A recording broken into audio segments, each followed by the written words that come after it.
This is the Business of Apps podcast, bringing you actionable insights from the leaders of the global app industry and the world's fastest growing apps. You can find more app news, data, and analysis over at businessofapps.com.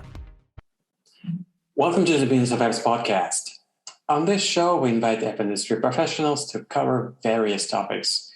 We promise to do our best to keep it both insightful but brief. In this episode, we have Sheyda D, co-founder and CTO at ViralMoment. Sheyda, welcome to the Business of Apps podcast. Thank you. Happy to be here.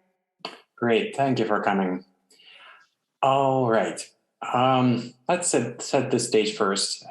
So, on one hand, ask your teenage daughter how her girlfriends spend time, quite often including school time.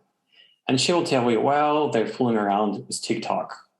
On the other hand, ask any brand marketer about TikTok, and she or he will tell you either they already use it as an advertising platform or try to go viral with any video they create, go native, or consider using it. So for the latter option, wouldn't it be great if there was an analytical tool to tell you what's trending on TikTok? Well, lo and behold, there is one, and it's called ViralMoment. And we have Sheyda to tell us all about it. But before doing all that, before talking about TikTok's impact on the business, influencers, and the rest, please tell us about yourself, Sheyda. What brought you to founding a company that does TikTok content and analytics? Sure. So I'm an engineer, software engineer by trade, and I love coming up with potential solutions to tackle hard problems and bringing them to life. So back in January of 2021, my co-founder, Chelsea, she came to me with the idea for ViralMoment. She had been working in the social listening industry for a while and noticed that there was really no solution for visual-based social media, so images, videos, audio. And so together we decided to create ViralMoment to really understand what is happening inside of video content and audio content online. But what really stood out to me with what we could do with ViralMoment is that we can shine a light on conversations that are happening online, because these social media algorithms, especially on short form platforms like TikTok, get to know you really quickly because the videos are 30 seconds long. So you spend 30 minutes on TikTok and the algorithm already knows what you like to consume really well. Right. And so what happens is that people get siloed into their own information bubbles. Well, all you see is what the algorithm thinks that you like. But what the technology that we were able to build allows us to help pull you out of that kind of fog and show you the bigger picture of what's happening inside of a topic. So my TikTok and your TikTok may look different, but if we're trying to understand what are people saying about apps on TikTok, we can tell you at ViralMoment, here's what everybody's talking about, outside of just what you see. And that's a really powerful thing that I think, and important thing that we can do with our technology. As you're describing what you're doing, and what you're trying helping people to avoid on TikTok really sounds familiar to me. Where did I heard it before? Oh, Facebook. But in that case, it was about just more of a text. With TikTok this time, it's all about video content. And yes, right. To my knowledge, I don't think I've heard about any other tool that actually kind of, I don't want to say beating TikTok in its own game, because you're analyzing visually the content. Pretty much what TikTok is doing for people on their platform, analyzing what they're watching, objects, personalities, like anything in video to shove something more stuff related to that. But you're giving them a picture, okay, what's trending, right? So, speaking of whom you're working for, like, who are the people, who are your clients, who are the people who are asking for your service, like, regular individuals, organizations? Sure. Yeah, that's a good question. So just to give you an example, actually, of the thing that you were just talking about, we had one of our users say to us that initially they were uninterested in using TikTok because all they could use, or participating on TikTok because all they saw in their own TikTok was political content. But with our technology, they were able to see, oh, there's all this fun stuff happening on TikTok. There's cooking videos and there's like cat videos. There's a lot of interesting light content that is not just very heavy political content. So that's kind of an example of how the algorithm just shapes the world that you see on TikTok. But so our technology applies in a variety of different ways. At the end of it, we're a social listening company for TikTok or short form video platforms like Instagram Reels, etc. And that has a variety of applications, anywhere from an advertiser trying to understand a subculture so that you can create a proper ad campaign or launch your own videos, to somebody who's trying to media monitor and make sure that people are happy with their brand. And also to individual creators who are trying to understand what are the current trends on TikTok, what kind of dance should I do, what kind of thing would help me go more viral. We actually did a beta study last December we have a phone app on top of our enterprise tools just called ViralMoment, on both Android and iPhone. And we did a study with the users of that app and saw that the people who use our app to create their own content had 6 times more followers by the end of the study than similar users who had not. So what's important about TikTok is that you understand how to create content that people want to consume, because it is very trend and community based. And that's what we try to come in and give you information. Right. So you're giving them a kind of a bird view on TikTok from the like a third party like standpoint, like not trying to understand what's viral, just to basically for people who are creating content, influencers like brand managers, they need something. They need an analytical tool like they would have for any other platform. It just didn't exist till this point for TikTok. Do you have any requests from, I don't know, journalists and nonprofit organizations who are starting TikTok, or not yet? Yeah, absolutely. We also work with nonprofit organizations. We also are working currently with a research group out of Carnegie Mellon, centered around identifying hate speech on TikTok and trying to see what is the makeup of this kind of content. So there's a lot of ways you can apply our technology. At the base of it, we tell you what something is about, but what we're passionate about specifically is this type of understanding, kind of helping bring people together and not letting them get siloed in their own little corners. So absolutely, nonprofits are somebody that we work with as well. All right, we will get back to the question a little bit more, but let's talk about this. You know, it took Facebook almost 9 years to reach first billion users. For Instagram, it was 8 years. For TikTok, how many? 5, just 5 years. It took 5 years for TikTok to get first billion users using it on a regular basis. So what does it tell you about the platform potential for advertisers? From a brand's perspective, does TikTok replace other ad platforms or become one more channel to use? Mm-hmm. Yeah, so TikTok is a very hot platform right now. There was actually a report that came out of Hootsuite and We Are Social earlier this year, looking back at 2021. And they said that TikTok gains 8 new followers every second. Right. And also they were comparing TikTok to other platforms, and the amount of time people spend on TikTok per month is tied with Facebook at 19 hours per month. And if you think the videos are 15 to 30 seconds long, that's upwards of 2,000 videos that people are consuming in a month, just pieces of content. And so it's absolutely a very prime space for advertisers to try to go in and understand who are the communities around a specific brand for myself or my own product, and how do I reach out to people. But does it replace other platforms for advertising? I don't think so, because the types of people that are on this platform, or the generations, there's difference in generational usage. So I think most of TikTok's users are Gen Z users, even there are, people my age, millennials and older generations, but it's mainly made up of Gen Z, which is a new way for advertisers and brands to try to reach out to a new set of buyers, essentially. But still, Facebook, Instagram, we actually spoke with a couple of advertisers who say that Instagram, old people are on there. So that's how you break down your 2 potential consumers. Got it. Well, I'm 45 and I'm staying away from TikTok. I'm too old for this stuff. Humans' behavior is quite a malleable thing. How does TikTok shape consumers' behavior today? What brands need to understand about TikTok to communicate their message efficiently? Every platform has its unique features, something that makes it tick. So what does make TikTok tick? Sure. Yeah. We talk about how much TikTok affects consumer behavior every time we meet with a client or we do a potential pitch meeting. TikTok has a massive effect. It's a place of trends, and when something goes viral, it really, really goes viral. So, for example, a couple years ago, there was a video of ocean spray that went viral. I don't know if you saw that one. There was a guy, I think he was on his bike. He was holding ocean spray and like drinking it and singing. And that one video caused a 1,300% surge of interest in ocean spray juices.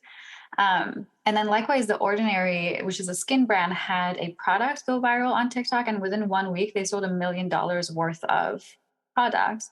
And they had 52,000 units sold in 2 weeks. So because TikTok is community-based, when something goes viral, the entire community kind of follows and does or buys that specific product that is now popular within their community. It's kind of a word of mouth type of thing that is happening at 30-second increments. But I think what brands and advertisers need to understand is exactly that this is a community that you're talking to. Whereas I think on traditional advertising platforms, you kind of have a generic, here's my page of ad. I want to target people who are in their 30s and 40s who live in Los Angeles. With TikTok, you have to be very specific with what you're putting so that it merges into that community. So I've heard stories of advertisers that have used ads they've used on Instagram Reels and put it directly on TikTok with no click-through and only a 2-second watch time, which essentially means that somebody looked at this and said, oh, this is an ad, and they just swiped right past it.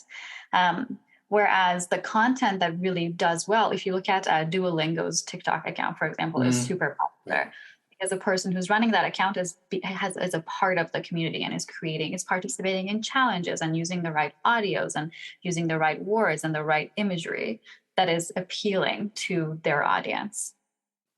So start with what do you think people kind of are fed up with regular advertising? What pushed them away? This is your kind of a benchmark. Stay away from that kind of a not a character, but something that every advertising you see online, there's kind of an overall bucket of advertising. And when you see it's hard to describe, but it takes you a second to figure out, okay, this is the ad or not. Stop communicating your brand as an ad. I guess those ads that were on the Super Bowl recently, I especially like the one with Matthew McConaughey. He was really brilliant. Well, I'm not saying that you can be Matthew McConaughey, on average. It's kind of hard to pull off, but try to be that authentic, funny, and engaging with what you're doing with your advertising. Not advertising, communicating your brand on TikTok. Right. Not thinking about this activity as an advertising at all.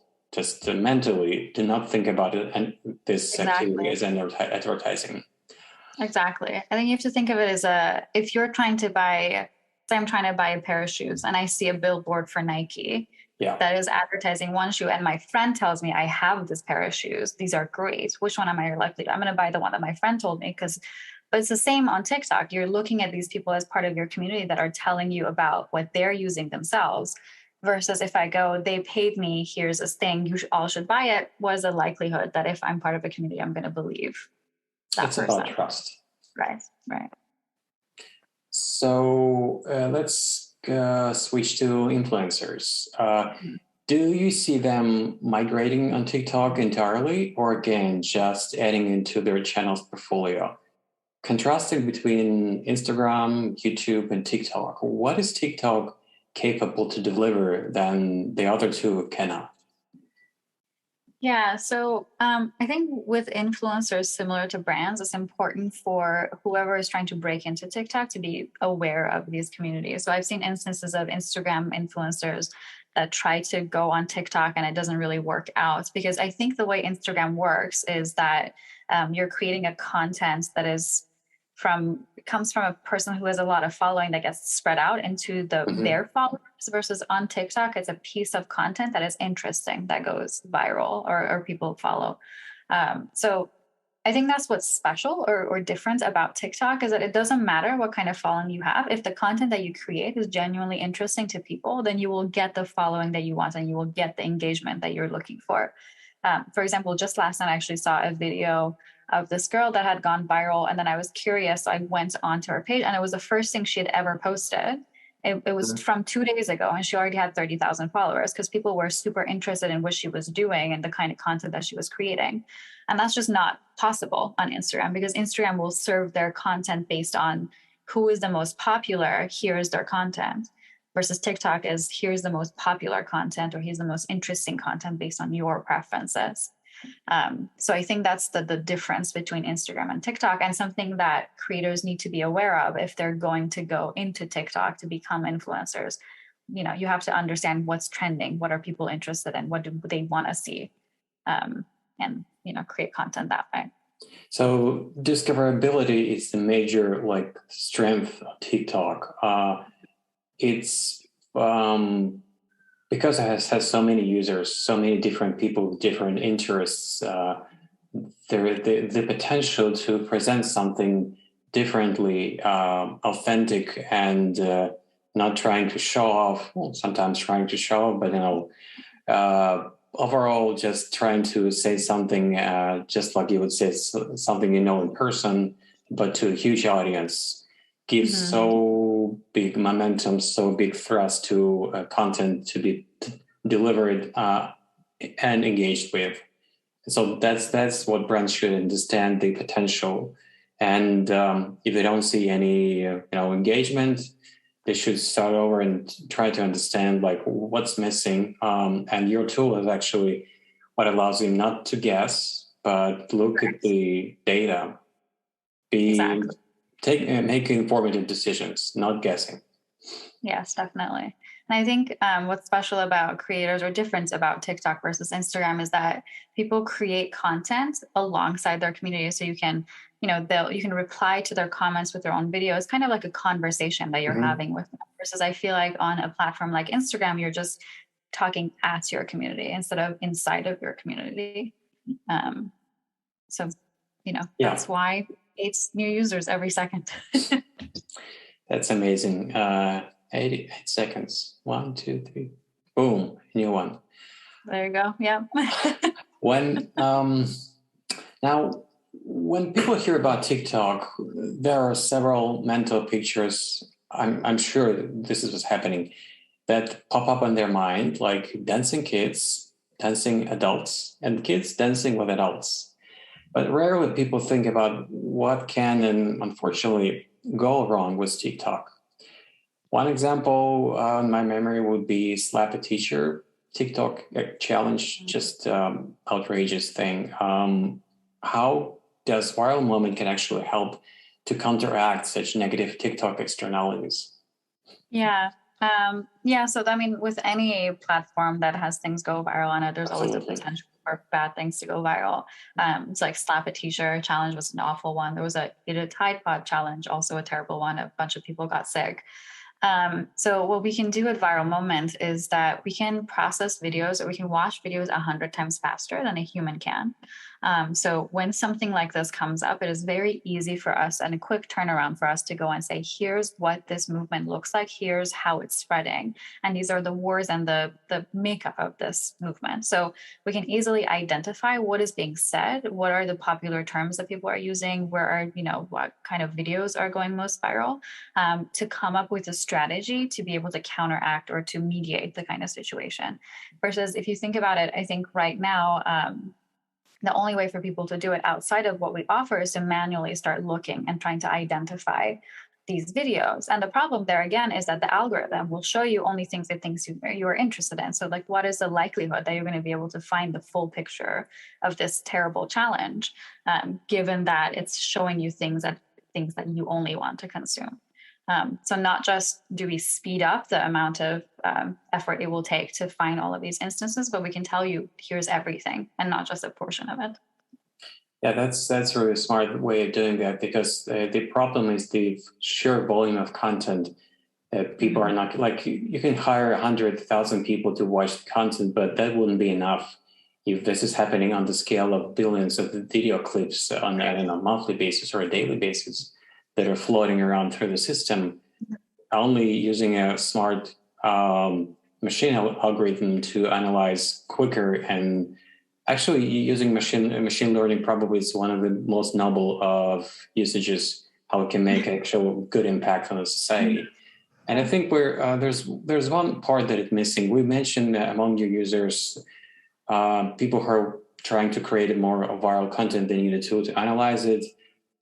Brands, marketers. It's a good tool for journalists. But I wonder if TikTok itself wouldn't be great if they find your service useful and start cooperating with you. And that would be Absolutely. that would be one would wish that becomes true. Now, overall, how would you assess TikTok's impact on us? Good, bad, or a mixed bag?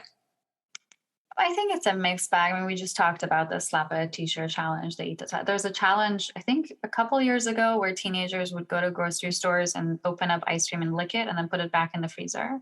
And this caused a lot of the grocery stores to have to lock up their freezer so that you have to go and ask someone to open it up for you so that they could watch you take the ice cream.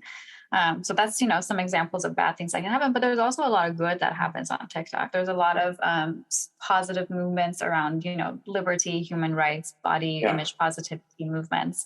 And there's a lot of fun communities. Like you said, there's a lot of dance communities. There's one of my favorite one is Learn on TikTok, where you can go, it's a hashtag, but you can go and learn everything. So anywhere from cooking videos, or, recipes to how do I make a chair, myself. Actually, it inspired me to sign up for woodworking classes so that based on all of these like TikTok videos that I was seeing. Nice. So there's a lot of interesting content in there. Then if you were trying to learn something or be a part of a positive movement, absolutely can. Yeah, pros and cons. There's a funny thing. We keep saying that digital is part of our life. We got used to paying online, buying stuff online, communicating online, doing so many things online, and yet we have this distinction. Okay, offline stuff requires regulations, more strict approach. Be vigilant about the negative part, which always come. We're human beings. We're great in some moments and quite ugly in other moments. So there's always needs to be a guarding rules to keep the bad side at bay. And the bigger platform is, the more thoughtful and thorough you have to be with your approach to allow people to be awesome and make sure you can mitigate the negative part. Definitely. The app industry is vast. To navigate this space, you need a directory to look up suppliers and partners, and you need to know who are the best. Visit our marketplace directory at businessofapps.com/marketplace/podcast. And now, back to the show. So, now we have the second part of the show where I'm asking just a few quick questions to every guest on the show to let the audience know these people, my guests, a little bit better. So here comes the first one. What smartphone do you have now? Have you been switching between these two huge monopolies, iOS and Android, or staying one way all the time? Yeah, I've always had an iPhone because the iMessage is just so much easier. But I actually have a second phone that is an Android specifically for ViralMoment because now we have apps on those platforms. Got it. Do you remember your first mobile phone? I do. I had one of those little Nokia phones that had Snake on it, and you had to press the button a bunch of times if you're trying to send a text. Amazing. Snake game is one of those things that people keep remembering all the time when I'm asking this question. Now imagine you've left your smartphone at home for whatever reason. What would be the most missing feature for you when you're out? I think being reachable, just because as a founder, I'm a little anxious about what's happening with the company. So if I'm not able to get updates, that would be the thing that I miss the most. Got it. Now, are there any tech, could be hardware, software, or both on a smartphone that you're kind of thinking, wouldn't be great if my smartphone can do that, but it's not there yet? That's a good question. I'm trying actively to spend less time on my phone because it takes up so much of our time is spent looking at different screens, and I'm trying to be more, I guess, present in the moment instead of drowning social media apps. And I know that iPhone has added how much screen time you've spent on what app. And that's a feature that I really like because you'll get a little notification that says, hey, you're reaching your limit of hours on X, Y, and Z. Exactly. So that is very helpful. But I sometimes wish that my phone would like auto lock and put itself away so that I have some level of like extra check on my self-control. So Siri has to become a real human being, has to get conscious. I'm taking your phone away. You can't have it anymore.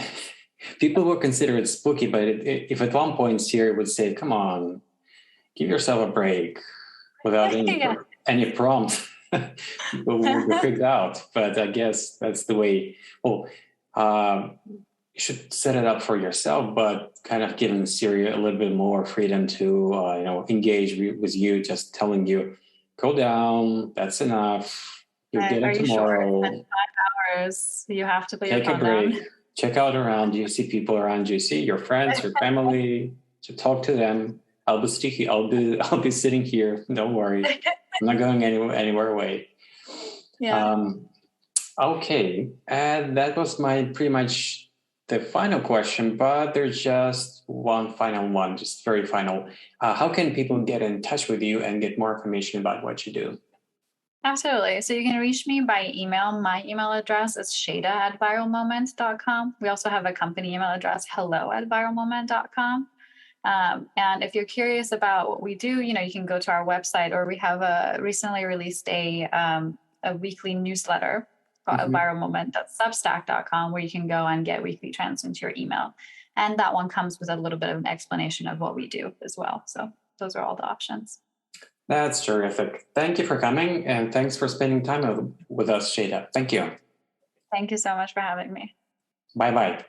And that was Sheyda D, co-founder at CTO at ViralMoment. To listen to more episodes, subscribe to our podcast on iTunes, Spotify, Stitcher, Google Podcasts. Just search for Business of Apps, and you will find us easily. We release episodes on Mondays, so subscribe, and you will be able to get new episodes on your smartphone, tablet, or computer as soon as we release them. And please don't forget to leave us a review and comment on iTunes. It is highly appreciated. And all episodes will also be available on businessofapps.com. Thank you for listening. See you next week. Thank you for listening to the Business of Apps podcast. For more, head on over to businessofapps.com.